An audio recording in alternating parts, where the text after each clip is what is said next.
Okay, this is a videotape analysis of a topspin backhand. I'm going to use the Gray Roger Federer. I think it's one of the prettiest topspin backhands. A few things I'm going to be focusing on. Obviously, is the little L.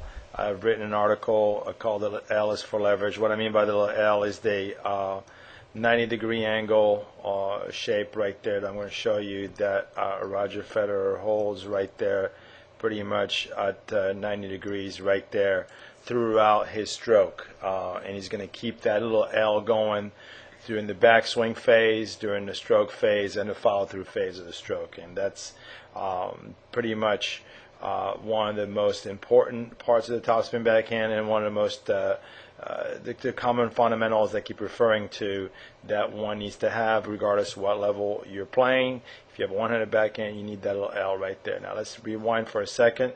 What I really like that he does right there is he turns his he gets his racket up to his non-hitting shoulder without really turning the entire body. It's just a shoulder. If you see, the shoulders are turned, but his feet here are still free to move, side to side or up and back, but his shoulders are pretty much turned. So a great setup right there. Now you have to almost what I call that the no backswing backhand. It's just kind of just a shoulder turns, just sets the racket right there. Now on this next move right there, as the body is coiled, I want you to focus on what to me is one, as far as the footwork, the most important part of the footwork is the heel to toe weight transfer. And what that will do right there is going to allow him to bend that leg right there, to bend it and to come it's going to help him use his hips a little bit more right there. So that heel to toe transfer is going to allow him to shift his weight forward.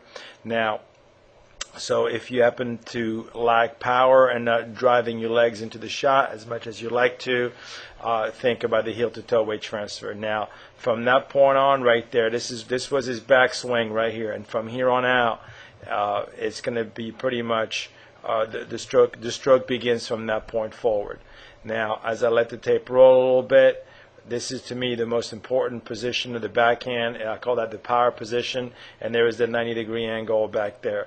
The L is set up right there, so that's huge. You must get your racket all the way back. The racket is almost parallel to the back fence right here, and perpendicular to this fence right here. So pointing the head of the racket, pointing back there, the strings pointing back, and that's a perfect setup. And from that point, he's going to unleash. So the stroke starts up here. He's going to drop it behind him. If we did better angle, you could see the racket from behind his back right there. That's how far back the racket is pointing. And from that point forward, he's going to release. Now, what I want you to notice right there is the position of the left hand. The left hand is still right here. The left hand stayed on the racket. The left hand came forward, and right about here is going to let go. And that's going to help him maintain right there the head of the racket, to have the head of the racket below the ball when you come up. Okay, so you're going to come up and hit this ball. Now, great, again, there's that 90-degree angle right there once again. The little L for leverage right when he's making contact with the ball. And notice how that is going to stay all the way through till the end of the swing. There's that little L right there. Now that to me is the most important part. If you're lacking power on your backhand, is you're not using it's not so much the right grip, it's the relationship between the way you hold the racket right here and your forearm at a 90-degree angle. Now from the power position, he goes to the point of contact, 90-degree angle, maintains that all the way through. Now notice what happens to the left hand right there. Kind of pulls back out and away from the body like a referee going, you're safe right there. And it's just resulting in a beautiful backhand right there. So I'm going to let the tape roll in super slow motion right there. You can watch this over and over to try to get that good rhythm. Stroke begins right there, and boom. So the thing that you want to remember, I'm very big on the rhythm and tempo of the stroke. This first part right here is just to set up. As he's moving, the racket is just setting up right there. He's just turning and set the racket. Now from that point forward, that's where your stroke begins. Okay, do not take the racket further back than this.